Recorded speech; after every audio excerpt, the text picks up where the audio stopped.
มื้ออื่นนี่ก็มาแลกไปเอาพื้นซะแล้วนึงพอมื้ออื่นก็เกียมไปหาเพิ่นพุ่นแหละก็หยุดซะก่อนทางนี้ลูกไปพังซะก่อนเหตุผลเป็นจังได๋นะเพิ่นเว้าจังได๋หั่นนะไปเบิ่งนำกันฟังนำกันพี่อ้าวว่าบ่ได้ว่าบ่สร้างได้บางทีเวียกเราเวียกเฮากะว่าให้ได้เนาะแล้วคันว่าสมมุติว่าเฮ็ดเรื่องค้าขายหยังก็แล้วแต่นี่บ่ว่าให้ขายให้เพิ่นเด้จ้ะจักเฮ็ดไปทางบ่ฮู้อันนี้เรื่องนี้ก็ได้บ่ให้ขายเพิ่นขายเพิ่นแค่เพิ่นจ้างเฮาบ่ขายเพิ่นแล้วเงินให้เฮาเอาเงินนั้นจักเฮ็ดอีหยังบ่จักคือกันมื้ออื่นอาจสิฮู้มื้ออื่นแน่นอนเวียกไปได้จักบ่ฮู้บ่ได้เที่ยวบ่ได้แม่บ่ให้จับรถเด้จับตอนไหนแล้วบ่3-4มื้ออันโอ้ไปเลยลูกเอ้ยป้าตัวแม่ก็จักเป็นไข้เป็นหนาวกินฮอดรถหั่นแต่คนบ่กินฮอดต้องกินฮอดรถคิดแค่นึงรถเขามาเว้าเงิดจังว่าแม่นหยังเขาว่ากินฮอดรถบ่ใช่คนบ่กินฮอดบ่คนกินฮอดพี่ยังมันหูมันก็มามันบ่มันรถตีเขาขายบ่ทันมันก็แล้วบ่ทันมันบ่ฮู้พี่ยังนี่รถเหล็กได้ล่ะนั่นนะแม่คิดมันบ่ได้ผู้ใหญ่ซื้อให้แม่ต้องเป็นของแม่อยู่แล้วหั่นนะ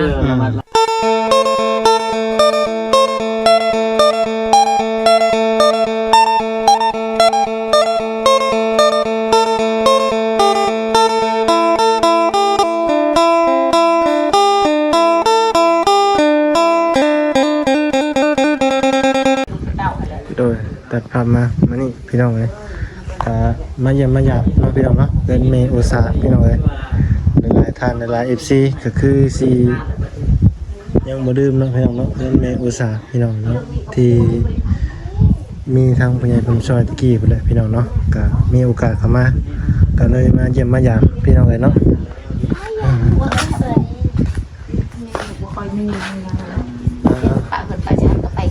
สบายดีเทื่อได้แม่เด้อโดยสบายดีดีมีแห้งอยู่แล้วว่ะโดยลูกเอากะอยู่ไว้มีแหละกะบ่ปานใดหั่นนะ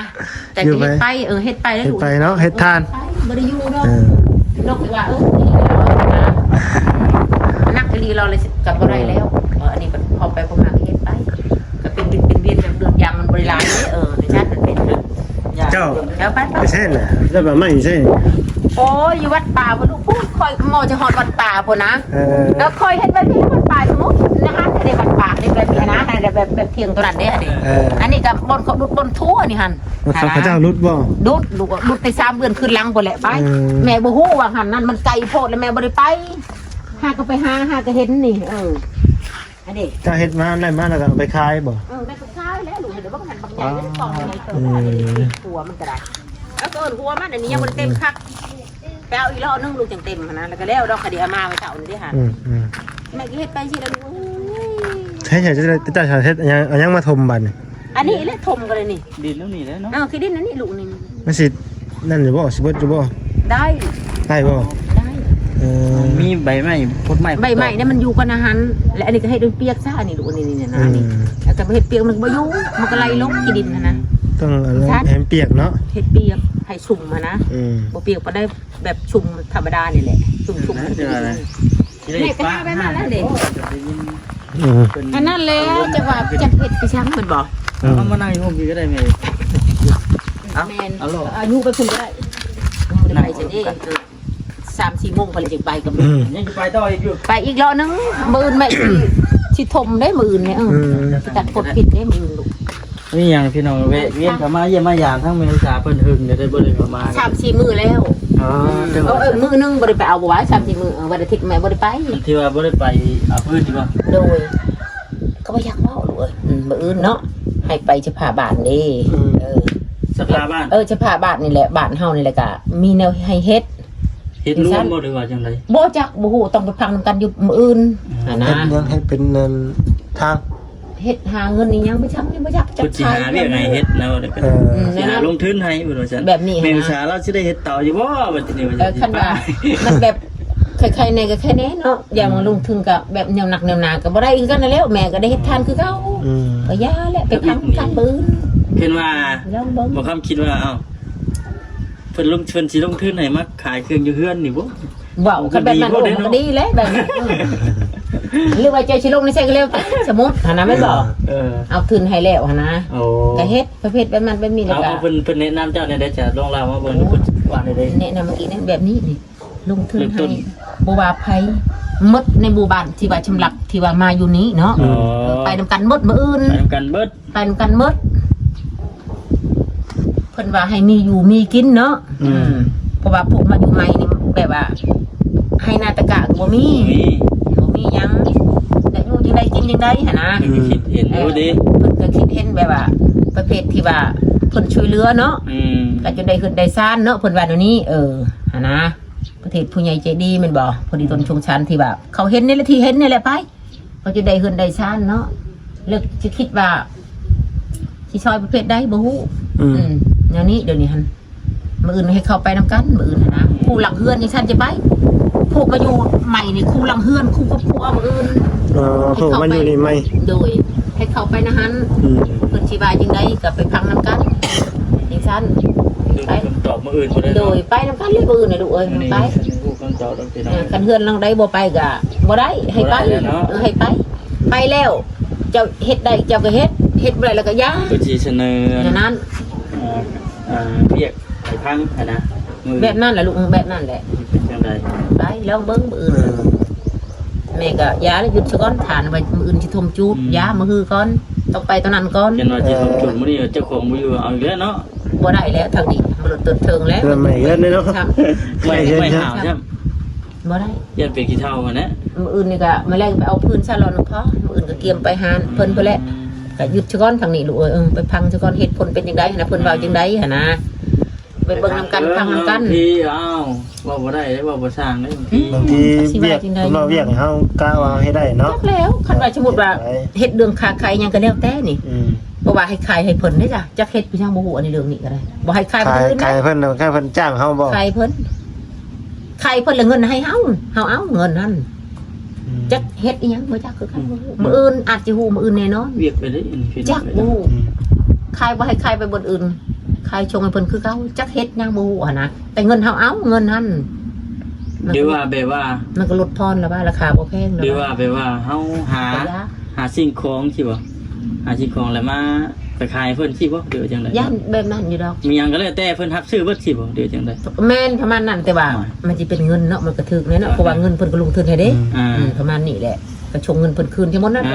ประมาณนั้นแหละเงินนี่เพิ่นลงทุนให้เฮาสิหาหยังมาขายเพิ่นสิบ่แบบนั้นแหละลูกเนาะแบบนั้นแหละประมาณนั้นแหละป่ะบ่ให้ขายทางอื่นว่าซั่นบ่ขายคนอื่นบ่ขายชงให้เพิ่นว่าซั่นขายชงให้เพิ่นคือเก่าแล้วเงินเฮาเอาว่าซั่นเขาว่าแต่ว่าแม่ก็เชยอยู่แล้วเนาะคันว่าเป็นเงินบ่เพิ่นมาบอกนี่เพิ่นเป็นครูหรือเป็นอาจารย์บ่เพิ่นเป็นแบบหัวหน้าแบบว่าเป็นหน่วยหยังหั่นนะเพิ่นเป็นหน่วยบ่ในนั้นมันเป็นหั่นมื้ออื่นเพิ่นดูบ่จักแม่บ่จักมันไปซะก่อนมื้ออื่นตอน8พังเบิ่งมื้ออื่นเนาะไปพังเบิ่งนำหลายคนนั่นแหละหยังก่อนสิลงมือต้องเฮาประเภทแม่ว่าประเภทเฮาทุกข์หั่นนะบ่มีหยังเนาะเงินคำก็บ่มีลายมีช่องแชร์ละมดมี3แชร์ละมดนี่เด้และบ่มีทุนว่าสิเฮ็ดหันเฮ็ดนี่ต่อไปซะนะแล้วเพิ่นคิดคอมเพนหาคอมเพนตัวนี้แหละไปส่งหาเฮ็ดส่งหาเฮ็ดเฮือนชานก็เฮาก็ได้แต่เฮือนเนาะแหละสิขายหยังเฮ็ดหยังก็บ่มีหยังเด้เพิ่นก็เห็นอยู่เด้ก็ลองเบิ่งมื้อแม่ไปลองเบิ่งก็หลายคนนั่นแหละหมดทุกครอบครัวอยู่นี่แหละสิไปครอบครัวนี่แหละป่ะดีได้จะได้คำตอบได้สิมาถามโดยสาบันดีโอ้บางทีคันแนวหนักแนวหนาก็บ่ได้ได้แม่ก็หับบ่ได้เหมือนกันได้ป่ะเรื่องทานกับหนักยะเฮาได้พักผ่อนเด้เขาเรียกเขาเองเนาะโดยเรียกเขาเองที่ได้ทำงบเพิ่นมาไหนคาโคได้เนาะต้องไปหาได้ป่ะอันนี้คือว่ามันคือหนักหนาบ่อื่นก็บ่อยู่แล้วแม่ก็บ่อยากไปหลายมื้อหลายเว้นได้ป่าเฮือนสมมุติหั่นนะลูกน้อยลูกเป็นยังน้อยอันนั้นแหละแม่ไปพังซะก่อนคันได้เข้าฮู้แน่แม่ก็ดำเนินต่อไปสมมุติคันว่าบ่ได้เข้าฮู้ปานใดก็บ่ไปบ่ไกลเด้แม่ก็บ่ฮับคือกันไปอยู่บ่อื่นสมมุติไกล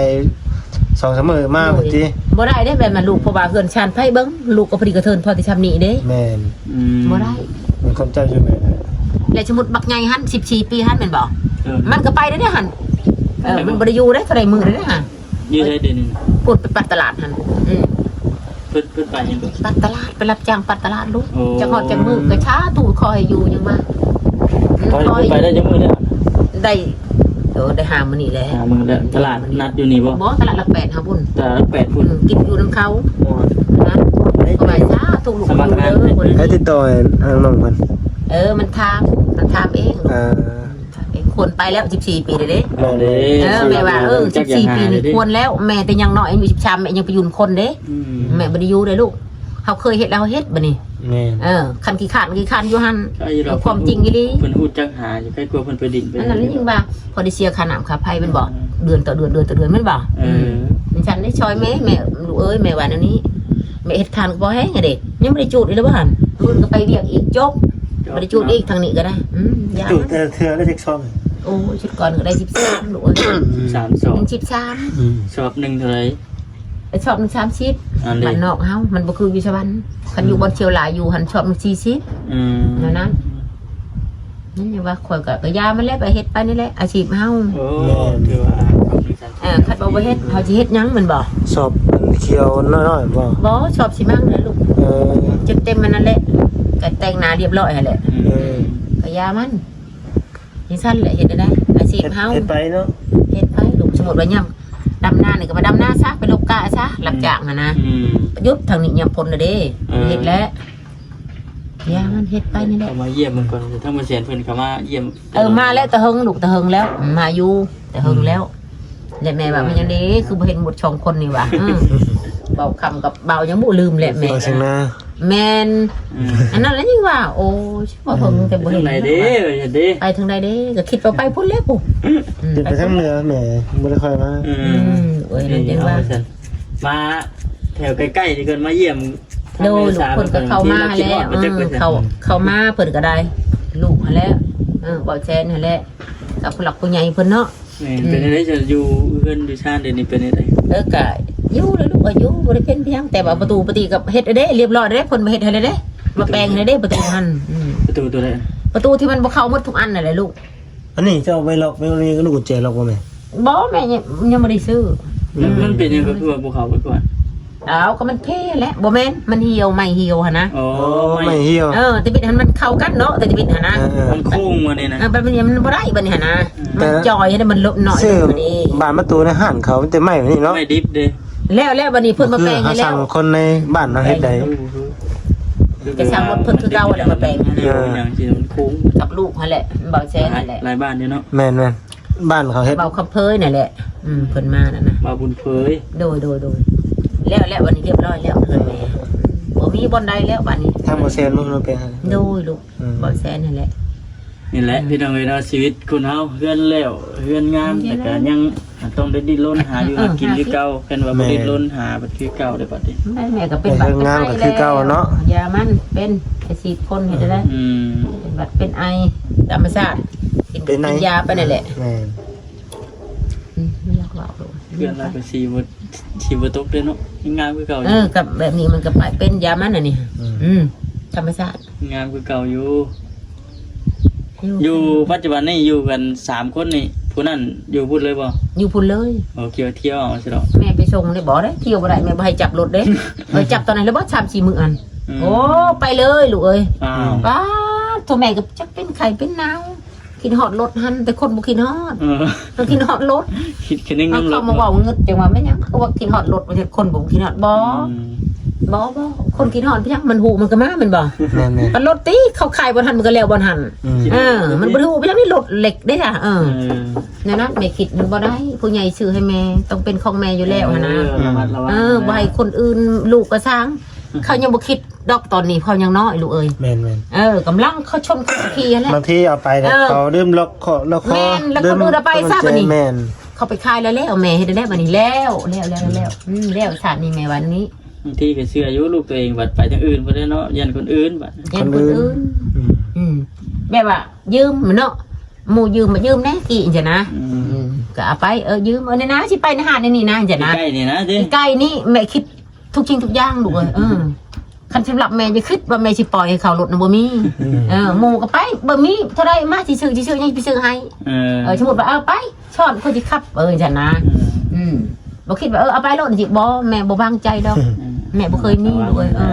สาว ไปหันไปนี่ไปสบายเนาะเขาเดียวก็ฮอดได้เด้ไปส่งลูกมันนั่นหลัก8ก็ใครก็ยาง มาบัดนี้หั่นเด้คันหาหมู่ก็บ่มีบ่ชาวจังสิเติมหมู่บางเทื่อหาชาวพันหมู่บ่อยากไปได้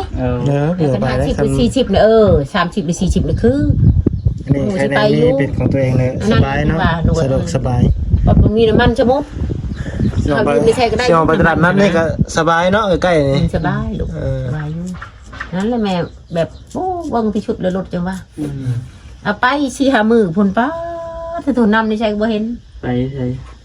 น้องผอกน้องพื้พุ่นเอาไปนั่นท่วมหมดอันนั้นแล้วเบากับลูกยังว่านั่นแล้วเบาเชนอย่าจับเด้ออย่าให้จับแม่เอ้ยไปซั่นโอ้เช่นเพิ่นก็บอกอยู่บ่ ตัวว่าไปซื้ออาหารในบ้านนี่บ่ะเพราะว่าไปเลย จนเป็นไข่เขาก็ได้กินหอดรถเด้กินหอดรถอีกเขาว่าเอาค่อยจุดแล้วจุดอีกทูบเทียนนั่นค่อยจุดให้รถค่อยมาเด้ให้รถแม่มา จุดทูบบ่ จุดทูบมาแล้วให้หอนจิตหอนใจกลัวใบลูกหันเว้าชื่อมันแล้วและบ่พอเท่าไหร่กะมื้อที่3มาแล้ว มาเองตึดๆมาทวนโอ้